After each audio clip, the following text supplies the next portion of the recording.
we're a small operation, you know, and we all play each other's roles from time to time. You know, I'll do repair sometimes. John does most of the repair, but sometimes I'll do some repair. And Mary's in here building boards all the time, and we're all kind of doing different roles. But we're just a small family group. We're not set up, tooled, nor do we want to become, you know, a giant manufacturer of anything. We want to continue to build things that are small scale. You know, we don't want to build 1,000 of anything at a time. We want to be able to have our craftsmanship level maintain where it's at right now, and we want to sit down with each mic and power it up and let it burn in for 2 days on my bench, and I want to listen to it after it sits there for 2 days warming up and make sure the tube is fully burnt in and make sure that it burns in nice and quiet and it sounds right, and we want to run each microphone on the frequency response just to make sure that it's right in line where it's supposed to be. And you know, if we had scaled up larger than that, it wouldn't be the same thing, you know. And we want to keep that intimate detail of what we're building. We don't want things to be so big and so much production running through here that we don't have a feel for what's going on. We don't have our own personal touch in every microphone if we get too big. Mm-hmm. Right now, you know, we handle every microphone.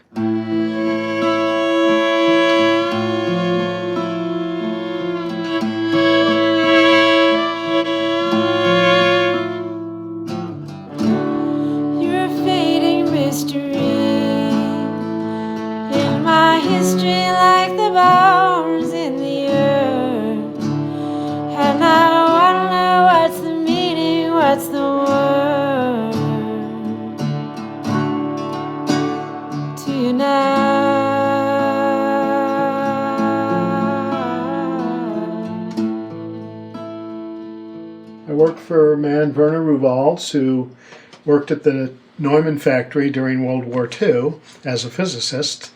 And he had a stereo disc mastering company in Chicago called Chicago Stereo Mastering. And I worked for him. And when we were done with our day, he would want to talk microphones. Mm-hmm. I spent, 3 years listening to him talk about building and designing microphones and repairing them. A lot of what we do when we started out was servicing microphones. And this is going to be a museum quality restoration we're doing on a microphone from MGM Studios, which Fritz Lang used in a couple of his movies. And it's a 1920s Western Electric 47. The capsule was so wet and destroyed we had to really remanufacture it. And we're in the process of just finishing that up. And it's going to be a fine piece, and it's going to record music again. I think it's a big part of how you've learned how to make mics and what you wanted to make mics like is through repairing them. Repairing them and then using them in the studio. It's mm-hmm. like for a very long time I was chief engineer at a bunch of studios. I got an affinity for all these wonderful microphones I got to work with. At Sonart we had hundreds and hundreds of vintage mics. I worked at Paragon Recording as their sort of freelance chief engineer, and Marty had an amazing mic locker. Every major mic you can think of. I don't rely on just my memory of the classics. We have all the classics here as references. You know, we have several Telefunken 251s, we have U47s, we have U87s, you name it, we have it. B&O ribbons, RCA ribbons, and I have data, test results from lots of Neumann microphones. I learned on all these microphones, I used them for years, and now they're incredibly expensive. A vintage 251 will easily sell from $15,000 to $20,000.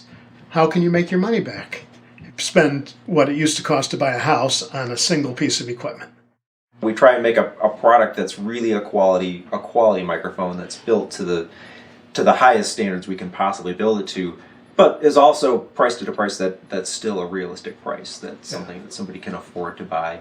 We decided we were going to make, reasonable copies of the classics that were affordable, that were tools people could make money with. We're now in a throwaway economy, but that's not our philosophy. Our philosophy is we're going to build a mic that in 50 or 60 or 75 or 100 years, people are still servicing and using.